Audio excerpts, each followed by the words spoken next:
Sir அதான் பணம் கட்டுறதுக்கு இன்னும் 4 நாள் டைம் இருக்கு. அதுக்குள்ள வந்து காசு கேட்டா எப்படி சார்? இது இப்பயே கொடுக்க முடியல, அப்புறம் 4 நாள் கழிச்சு என் பணத்தை தூக்கி கொடுத்துருவாரு. உன்னை நான் நம்பணும்? இது பாரு, எனக்கு பணம் தேவைப்படுது. இன்னைக்கே வாங்கின பணத்தை மொத்தமா செட்டில் பண்ணு. சார் இப்படி திடீர்னு மொத்த அமௌண்ட்டையும் கேட்டா நான் எங்க சார் போவேன்? இது நாள் வரைக்கும் நான் உங்களை ஏமாத்திருக்கேனா சார்?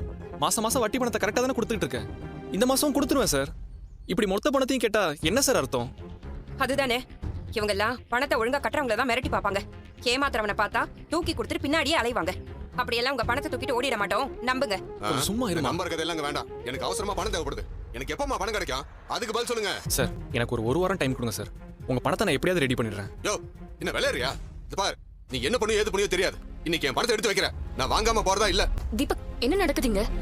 தாரா நீங்க எங்க இங்க? இதெல்லாம் ஒண்ணும் இல்ல தாரா, நீங்க ஃபர்ஸ்ட் உள்ள போங்க. மா அவங்கள கூட்டு போய் ஏதாவது பேசிட்டு இருமா. போமா. ஆண்டி இருங்க ஆண்டி. என்ன எதுக்கு இப்ப விரட்டுறீங்க? என்ன பிரச்சனைன்னு சொல்லுங்க. அது கடன் பிரச்சனை தாரா.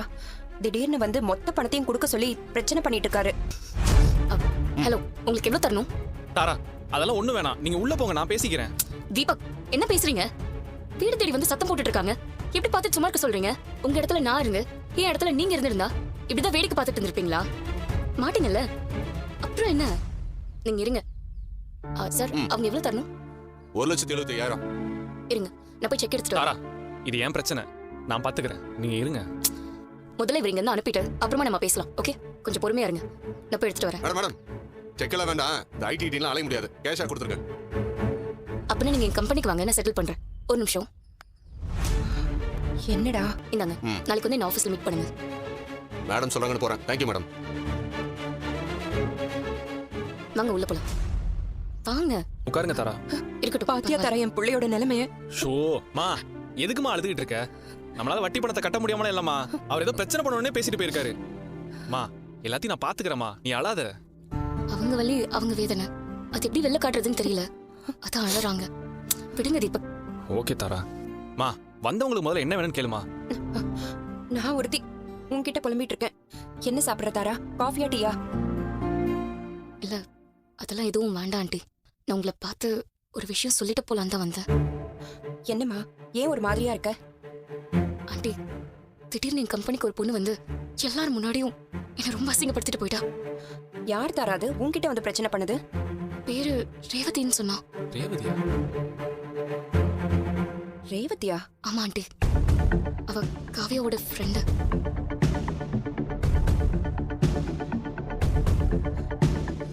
அவ யாரு? அவ எதுக்கு உன் கம்பெனில வந்து சத்தம் போட்டு போறா? நான் தீபக்கும் காவியாக்கும் நடுவுல பிரச்சனை பண்றேனாமா. அவங்க வாழ்க்கையே நான் கெடுக்க பாக்குறேனாமா. அது இதுன்னு வாய்க்கு வந்தபடி எல்லாம் பேசிட்டு போயிட்டா. எனக்கு எல்லாரும் முன்னாடியும் ரொம்ப அசிங்கமா போச்சு. பாத்தியாடா உன் பொண்டாட்டி பண்ண வேலைய? ஆளை வச்சு தாராவை அசிங்கப்படுத்திருக்கா. இவ்ளோ திமிரு எங்க இருந்துடா வந்துச்சு அவளுக்கு? தாராவை மிரட்டுற அளவுக்கு அவ பெரிய ஆளா? மாமா ப்ளீஸ் மா, நீ கொஞ்சம் அமைதியா இருமா, நான் பேசிக்கிறேன். தாரா கண்டிப்பா இதுக்கு பின்னாடி காவியா இருக்க மாட்டா. இதுல எங்கேயோ தப்பு நடந்திருக்கு. காவியா அப்படிப்பட்ட ஆள் இல்லைங்க. இட்ஸ் ஓகே, நடந்ததுக்காக நான் வேணா சாரி கேட்டுக்கிறேன். என்ன நடந்தது நான் விசாரிச்சு பாக்குறேன். இனிமேலாம் இப்படி நடக்காது தாரா, நான் பாத்துக்கிறேன். ஓகே தீபக், இது நான் சொல்லணும்னு கிளம்பி வரல. இதுக்கு முன்னாடி இந்த மாதிரி யாருமே என்கிட்ட நடந்துட்டது இல்ல. அதான் ஒரு மாதிரி இருந்துச்சு. ஆண்டி கிட்ட ஷேர் பண்ண வந்தேன். நீங்க இருந்ததால உங்ககிட்டயும் சொல்றேன். நான் கிளம்புறேன். வர ஆண்டி. வந்ததும் கிளம்புறியம்மா, கொஞ்ச நேரம் இருந்துட்டு போயேன். பரவாயில்ல ஆண்டி, நான் இன்னொரு நாள் வரேன். சரி. தீபக், நீங்க இது எதுவுமே காஃபி கிட்ட கேட்காதீங்க, எனக்காக ப்ளீஸ். தாரா ஒரு நிமிஷம், முக்கியமான விஷயம். அந்த கடனை நீங்க அடைக்க வேணாம், அவர்கிட்ட நான் பேசிக்கிறேன். ஏன் தீபக், உங்களுக்காக நான் இதை பண்ணக்கூடாதா? இல்ல தாரா, நீங்க என் மேல உள்ள நல்ல எண்ணத்துல பண்றீங்கன்னு எனக்கு புரியுது. ஆனா இதை நான் ஏற்கனவே சொன்ன மாதிரி தான். இந்த கடனால நமக்குள்ள புதுசா ஒரு சிக்கல் வர வேணாம் நான் யோசிக்கிறேன். புரிஞ்சுக்கோங்க ப்ளீஸ். தீபக், நீ வேண்டாம் வேண்டான்னு சொல்ல சொல்ல இன்னும் இதே மாதிரி ஏகப்பட்ட பிரச்சனையை உங்ககிட்ட அனுப்பி வச்சுக்கிட்டே தான் இருக்க போறேன். வேற வழியே இல்லைன்னு நீங்களா என்னை தேடி வர வரைக்கும் இது நடந்துகிட்டே தான் இருக்கும். தீபக், சீக்கிரம் உன் மனசு மாறணும், அதான் உனக்கு நல்லது. இல்லைன்னு வச்சுக்கேன், காவியா பத்தின கம்ப்ளைண்ட் வந்துகிட்டே தான் இருக்கும். காவியா இந்த வீட்டுக்கு வந்ததுக்கு அப்புறம் அவ உங்க அம்மா கிட்ட மாட்டி என்னாக போறாளோ தெரியல. காவியா சித்தடி நீ. தீபக்கே நீ வேண்டான்னு என் கிட்ட வர வரைக்கும் இது எல்லாத்தையும் நீங்க 2 பேரும் அனுபவிச்சே தான் ஆகணும்.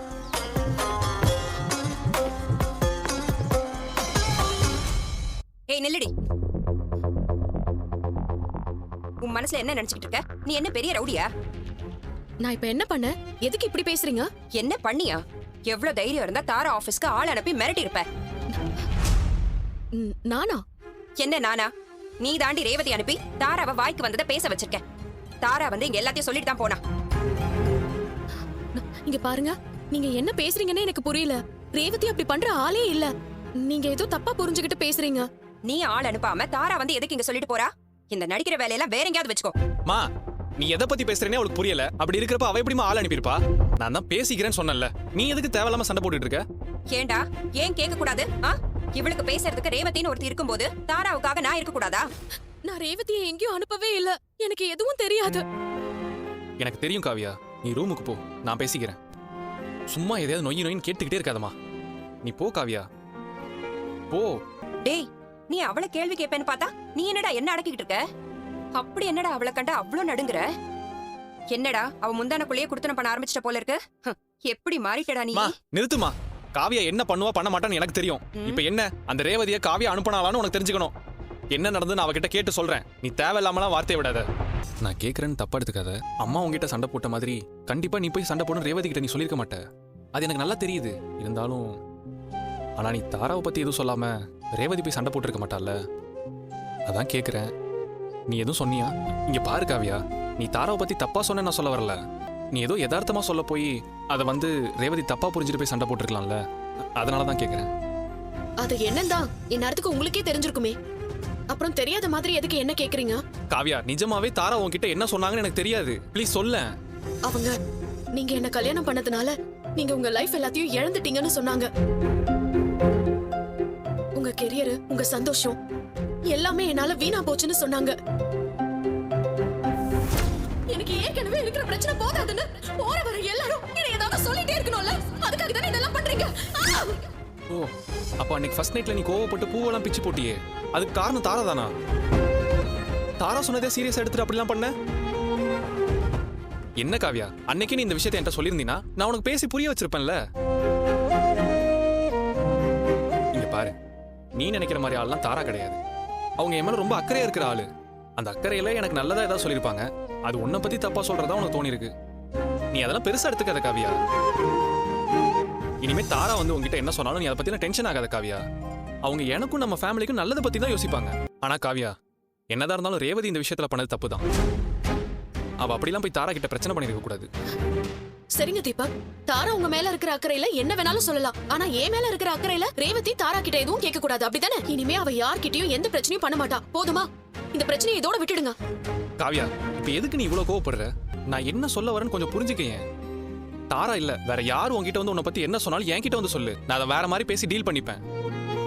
இங்க பாருங்க தீபக், ரேவதி ராணி கிட்ட இன்னைக்கு நேத்து இல்ல, என்னோட 10 வயசுல இருந்து நான் எல்லாத்தையும் சொல்லிக்கிட்டு தான் இருக்கேன். நீங்க இப்ப வந்துட்டு இவங்க கிட்ட சொல்லு சொல்லாதேன்னு சொல்லாதீங்க. என்னால அப்படிலாம் இருக்க முடியாது. உங்களுக்கு என்ன, ரேவதி யார்கிட்டயும் எதுவும் கேட்க கூடாது, அவ்வளவுதானே? நான் அவளை கண்ட்ரோல் பண்ணிக்கிறேன். இனிமே உங்க விஷயத்துல அவ தலையிட மாட்டா. காவியா, நான் சொல்ல வரதை நீ தப்பா புரிஞ்சுக்கிற. நான் தப்பா புரிஞ்சுக்கிட்டதாவே இருக்கட்டும், நீங்க எல்லாம் சரியாவே இருங்க. நீ ஏண்டி தாராவை பார்க்க அவங்க ஆபீஸ்க்கு போன? உன்னை முதல் யார் அங்க போக சொன்னா? யாரு கேட்டு போகணும்னு சொல்ற? அவ யாரு கேட்டு உன்கிட்ட வந்து இஷ்டத்துக்கு பேசிட்டு போனா? உனக்கும் தீபக்கும் நடுவுல சம்பந்தமே இல்லாம அவ வந்து பிரச்சனை பண்ணுவா. அதை வேடிக்கை பார்த்து நான் சும்மா இருக்கணுமா? என்னால முடியாது. நான் உன் அளவுக்குலாம் நல்லவில்ல. பண்றதெல்லாம் பண்ணிட்டு எப்படி பேசுற பாருடி. ஏ ரேவதி, நீ என்னதான் சொன்னாலும் இப்படி கம்பெனிக்குள்ள போயிட்டு சத்தெல்லாம் போட்டுட்டு வந்தது ரொம்ப தப்புடி. ஏய், அவளுக்கு தான் புரியல, உனக்குமா புரியல? அந்த தாரா கேம் ஆடுறாடி. அவளுக்கு கோவம் இருந்தா அவ போய் பேச வேண்டியது தீபக் கிட்ட. எதுக்கு காவியா கிட்ட வந்து கில்ட் பண்ண ட்ரை பண்ணணும்? இல்ல புரியலடி. காவியாவை கல்யாணம் பண்ணதுனால தீபக்கோட வாழ்க்கையே வீணா போயிடுச்சுன்னு குற்ற உணர்ச்சியை தூண்டி விட்டுட்டு இருக்கா. ஏண்டி, ஒரு விதத்துல ரேவதி சொல்றதும் கரெக்ட் தான். அவளுக்கு ஏதாவது பிரச்சனைனா அவ தீபக் கிட்ட தானே சண்டை போட்டுருக்கணும். நீ என்னடி அவ கூட சேர்ந்துக்கிட்டு? இவ பண்ண வேலைனால வீட்ல எவ்வளவு பெரிய பிரச்சனை தெரியுமா? ஏய், முதல்ல ரேவதி போய் அங்க சண்டை போட்ட விஷயம் தீபக் வீட்டுக்கும் உனக்கும் எப்படி தெரியும்? யார் சொன்னா? தாரா தான் தீபக் அம்மா கிட்ட சொல்லிருக்காங்க. அவங்க தீபக்க கூப்பிட்டு சண்டை போட்டிருக்காங்க. தீபக் வந்து என்கிட்ட சண்டை போட்டாரு. பாத்தல இப்ப கூட அந்த தாரா எவ்வளவு கேவலமா நடந்துக்கிறான்னு பாரு. எங்க போய் சொன்னா இந்த பிரச்சனை பெருசாகும்னு அவளுக்கு நல்லா தெரிஞ்சுடா ஒவ்வொன்னையும் பண்றா. அவளுக்காக என்கிட்ட சண்டை போடுற. இன்னும் எவ்வளவு சண்டை போட்டாலும் சரி, அந்த தாரா உங்க 2 பேருக்கு நடுவுல பிரச்சனை பண்ணா நான் மறுபடியும் கேட்கதா செய்வேன், சண்டை போடதா செய்வேன். அதை யாராலையும் தடுக்க முடியாது. இரு ரேவதி. ஏன் காவ்யா, தீபக் உன்கிட்ட வந்து என்ன சொன்னாரு? அந்த தாரா எனக்கு ஒரு நல்ல ஃப்ரெண்டு. அவங்க எனக்காக நல்லதுதான் பண்ண ட்ரை பண்ணுவாங்க. அவங்கள நீ தப்பா நினைக்காத. உன் ஃப்ரெண்ட்ஸ் கிட்ட இனிமே இந்த மாதிரி எல்லாம் பண்ண வேண்டான்னு சொல்லி வைன்னு சொன்னாரு. இல்லடி, தீபக் கிட்ட தாரா என்னலாம் பேசினான்னு சொன்னியா? சொன்னதுக்கு அப்புறம் கூட அவர் இப்படி இல்லாம பேசினாரு. ஆமாடி, பாத்தல அவ பிளானே இதுதான். தீபக் கிட்ட நல்லவ மாதிரி நடந்துகிட்டு உன்னை கெட்டவளாக்கி பிரிக்க பாக்குறா. நீங்க 2 பேரும் ஒண்ணா இருக்க கூடாதுன்னு அவ நினைக்கிறா. இல்லன்னு வச்சுக்கோயேன், இவ்வளவு தூரம் சீன் கிரியேட் பண்ண தேவையே இல்ல. உனக்கும் தீபக்கும் கல்யாணம் நடந்ததுக்கு அப்புறம் அவ ஓரமா ஒதுங்கி போயிருக்கணும்ல. ஆனா போடல. அந்த தாரா பண்றதெல்லாம் பிரச்சனையா அவருக்கு தெரியல. இதெல்லாம் தீபக் முட்டாள்தனமா நம்புறதுதான் எனக்கு தப்பா தெரியுது. இதெல்லாம் தீபக்க நம்ப வைக்கிறதா தாராவோட பிளானே. இங்க பாரு, அது என்ன பிளான் அவனா இருந்துட்டு போட்டோம். அந்த தாரா ஆசை அதுதானா, அது நடந்துட்டு போட்டுமே. டி காவ்யா, என்னடி பேசுற நீ? யாரோ ஒருத்தி வந்து உன் வாழ்க்கையை கெடுக்கணும்னு நினைப்பா. அது எப்படி வேணா போனா போட்டோன்னு சொல்லுவியா நீ? தாரா சொன்னதுல தப்பு என்ன இருக்கு?